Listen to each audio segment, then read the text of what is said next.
The Lewiston Commission concluded that you, your deputies, your whole department had sufficient probable cause to take Robert Card into custody weeks before this mass shooting.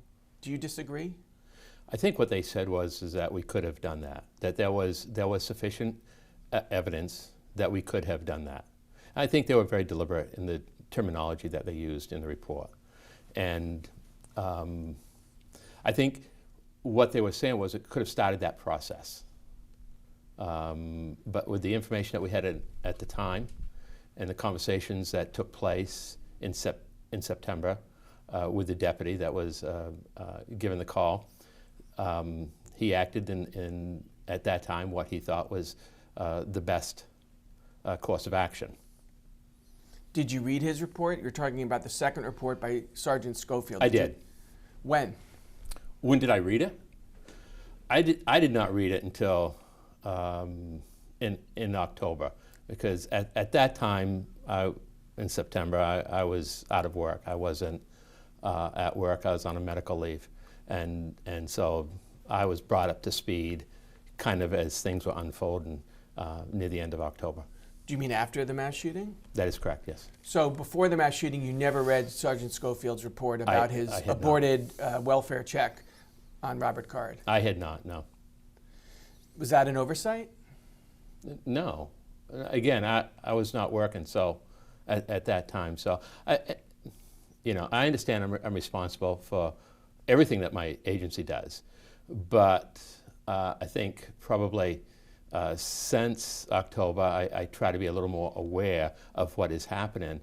But when you stop and think, we're handling 6,000 to 7,000 calls a year that I'm going to involve myself with every single one. So if I understand your question, should I be aware of every single call that my agency responds to? And sometimes you run out of time at the end of the day, right? Well, let's go back to the first incident in May with, he's also a sergeant, right? Carlton? No. What's his No. title? He's a deputy. Deputy, excuse me. So Deputy Carlton was the first person to get word, maybe even call it a tip, that there was something odd, something concerning about this person in your jurisdiction, Robert Card, right? He also filed a report. You shared that with me last year. Did you read that report around the time it was filed? Yes, I did. What was your reaction to Deputy Carlton's report last May? Yeah, actually, I thought his actions were very appropriate. What he did at that time, based on the information that he had and his conversations with the family and his follow-up, reaching out to the Army Reserves, I thought was all appropriate at that time. You testified. I did. I think you testified differently, that you didn't have sufficient information to initiate a yellow flag order. I watched that hearing. Yeah, I don't believe we had all the information that we have since learned. And I think all of us, I think through the work of the commission, the information has come forth. We've learned that there was a lot of things out there. And that information, if shared with us in a timely fashion, may have elicited a different response by our agency. Like what? Well, when you stop and think that the Army was informed by the hospital that Mr. Card should not have any weapons, both in a military setting and in a private setting. And the recommendation was that information should be passed on to local law enforcement, which we know now never occurred. Nobody told you that? That is correct. Nobody in the Army, say up in West Point or in Washington, or none of the cops that you know who are in that Army Reserve unit who knew what was going on with Card, nobody told you that? That is correct. Nobody told you, as the hospitals found, that he had psychosis, that he had a hit list, that he had homicidal ideation? That is correct. If you had been told about that, if you had been told about his mandatory mental health hospitalization for 19 days in between the two visits your office tried to execute, what would you have done differently?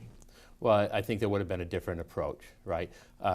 If that information had come in, I can't say what the day-to-day operations would have been, but I'm sure other people would have been brought into the conversation, and there would have been a strategy around how to approach Mr. Card and remove his weapons.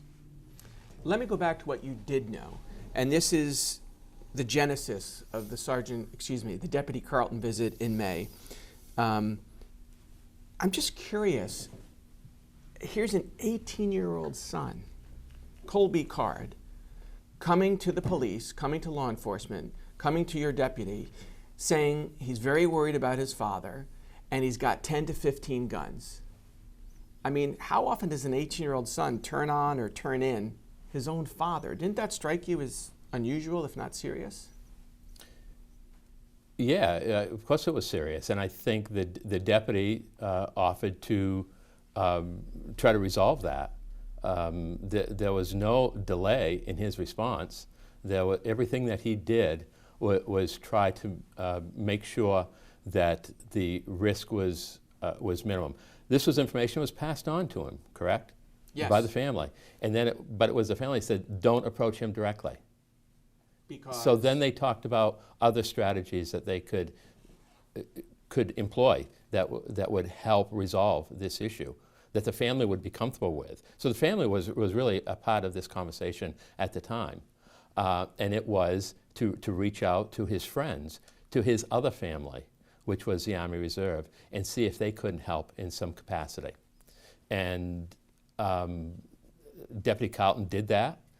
We have records, it's in his report, that he reached out, who he reached out to, what information he shared with them. And he tried to follow up with that and did not get a response. We know that.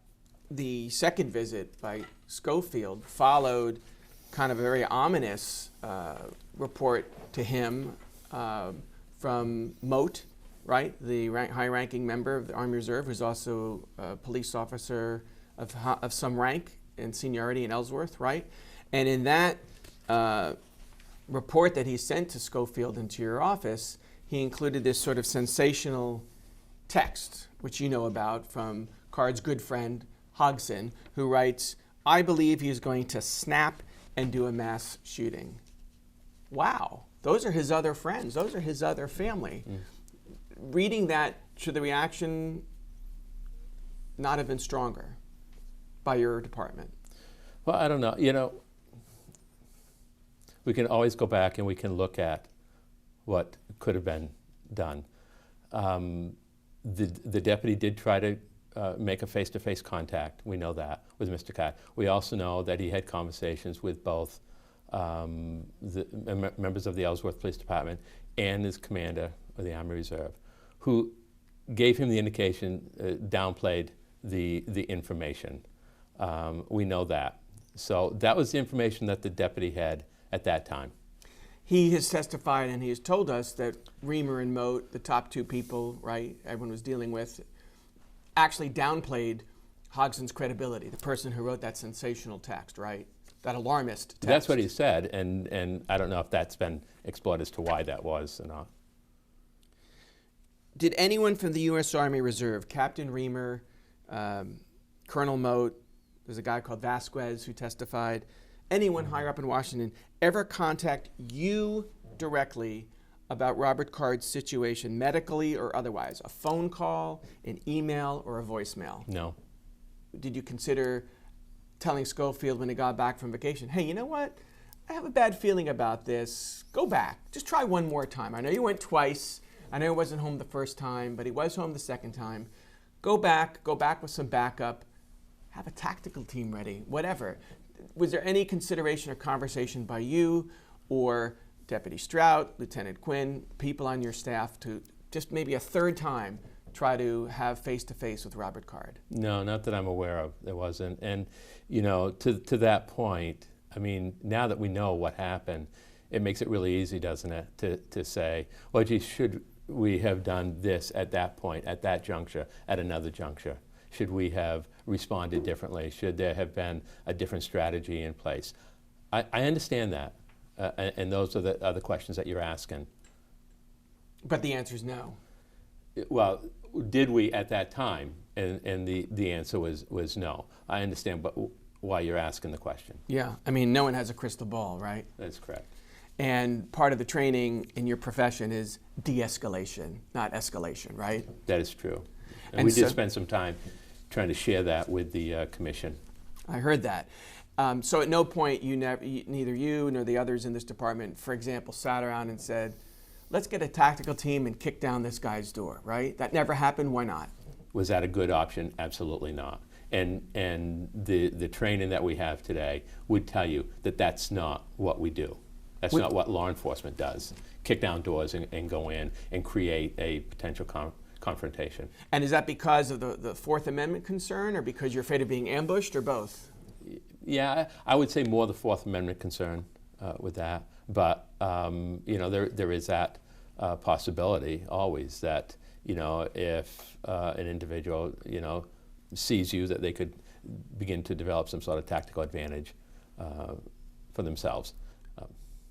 The new law, the way the yellow flag law has been tweaked, how in your view, in your words, does it make it easier, if I'm using the right word, how does it make it easier to obtain a warrant or cross that threshold where you can be slightly more aggressive to bring someone into protective custody? Well, this is how I think this has evolved, and I think anytime you create a law that's aimed to be comprehensive in nature, such as the yellow flag law was, there's always this possibility that there could be certain situations that there were gaps, and I think that's what we found.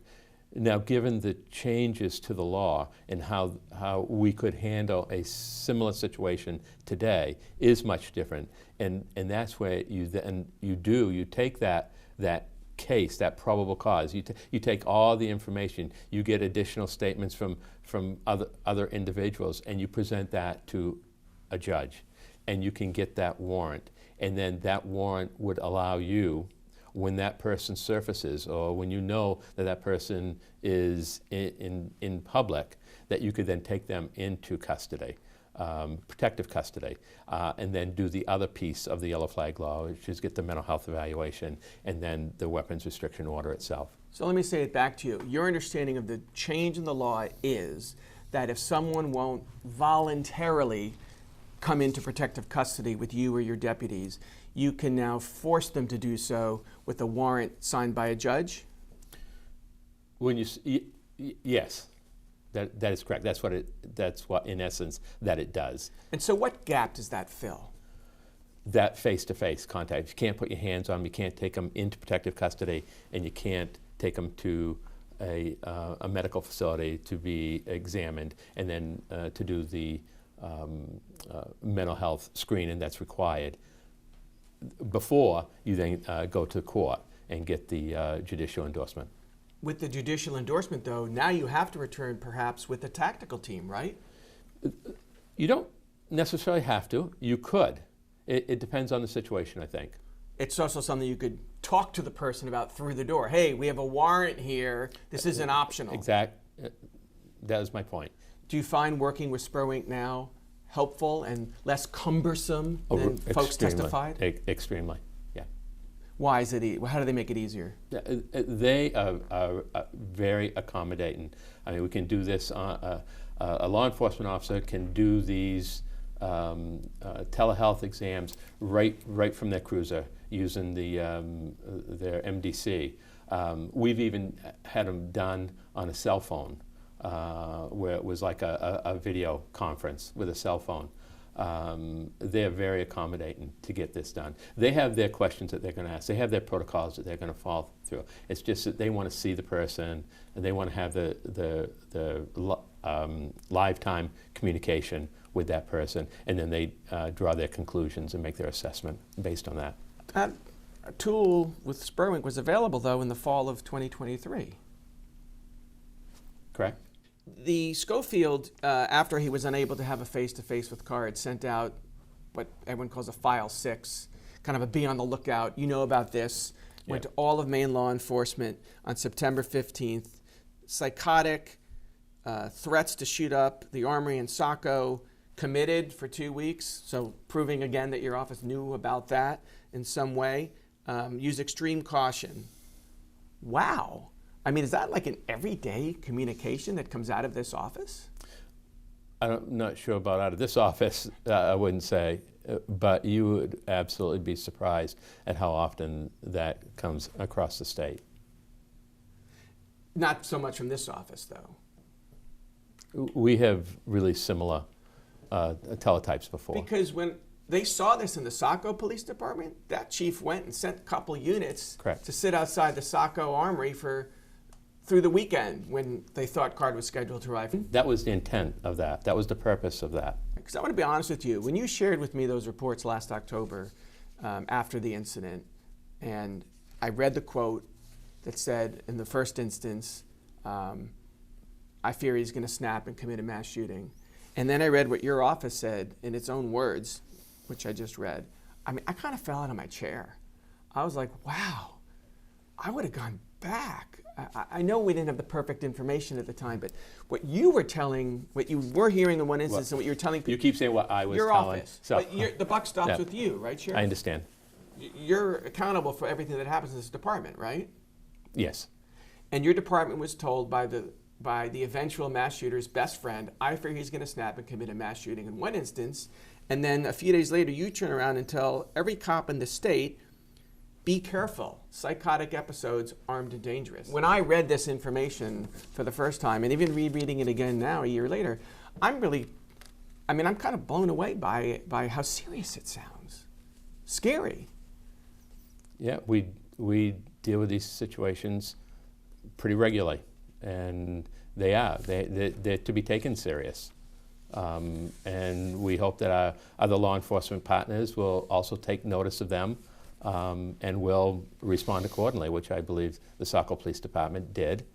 And it was based on information that we shared with them that came to us from another law enforcement agency. Did you consider, given the difficulty with protective custody and what you could or couldn't do, that the gap that we've talked about, did you or your office, your department, your deputies consider a charge of terrorizing based on the threat that we've just talked about, or a charge of assault based on this story that he had a fist fight with his buddy at the Oxford Casino? And as part of that question, at any time did you or your staff consult with the Saginaw County District Attorney about what you might charge Robert Card with to facilitate taking him into custody? We did not talk with the district attorney's office. You know, in hindsight, should we? Again, we're looking at this from a perspective of hindsight. You asked the question, should we have contacted the individual about an assault charge, I think, as I understood your question. An assault charge that probably did not occur in our county, so why would we have contacted him? That was just one of the things that I didn't necessarily agree with the commission when that suggestion was made, and the terrorizing suggestion. We wanted to try to prevent this. It's very easy to look back when you know the outcome, the tragic outcome, and to question this with you know, why, how come, what if, all of that. And I can say the same thing. What if we had been given all the information? What if we had the advantage of knowing everything that took place in the month of July? How would we have responded in July? Not in September, but how would we have responded in July? Or August, when he got out of the hospital and they said, take his Well, private guns away. Was it normal? You alluded to this earlier, I just want to re-ask it. Was it normal for your deputies to rely on families to confiscate weapons, as you did with Ryan Card, from someone that the family told you had 10 to 15 guns and was mentally unstable? You know, it is something that has been done in the past. I'm not saying that is the default, the go-to practice, and I think we've probably learned that it's not. Again, when you talk about, you know, yellow flag and red flag and everything like that, there seems to be, you know, the involvement of the family and working with law enforcement. So now I almost get the impression of that they don't want law enforcement working with the family. So I think in the past there have been a number of cases where law enforcement has been able to work with family members to remove weapons from a person, whether they want to do harm to themselves or to someone else. Is that a best practice? Probably not, right? So, and have we learned from all of this that we need to do things different? I think so. I think how we approach all of these situations where there's a threat or potential threat of violence using a weapon, whether it's to the person's self or to other people, how we respond to that now. A lot's been said about our agency that, well, geez, you've done now 17, I believe, 16 yellow flag laws since last November. And I'd say yes, because we are responding very much differently now. And why wouldn't we? After the scrutiny that even yourself, you have provided today, why wouldn't we? Isn't that the responsible thing? See, I want to fix this. I want to make sure that there are no gaps, that there is nothing that is falling through any cracks at this point. So to me, I think we're being very responsible in our response in the aftermath of this unfortunate situation. You think the voters of this county should trust you to fix this and re-elect you to a 5th term? Well, you know, I do, because that's exactly what we're doing. We're fixing this. We are doing everything that we can to make sure that our officers have all the tools to their disposal and how to use them, or the knowledge on how to use them in dealing with situations like this. Last question, then Chris might have a couple follow-ups. No one has apologized to the Lewiston families, victims' families, the survivors who were shot, and others mentally scarred by what happened October 25th. I'm not saying you should. What do you say to those families as we approach the 1-year anniversary? It's painful. I can't imagine what some of those families are having to deal with, and the reminders. You know, the Lewiston community is close. It's nearby. It's 20 miles from here, maybe a little over 20 miles. But you know, we all have friends and family even in that community, and it hurts. The state hurts for what happened there, the tragedy there. My perspective is, how do we fix this? How do we make this so that it never happens again? You know, and if there are things that were done wrong, you know, let's fix them. Also, if there are gaps, let's fix them. If we need more training, if we need more resources, how do we get those resources? How do we get that training? And we should be all in on making sure that nothing like this ever happens again.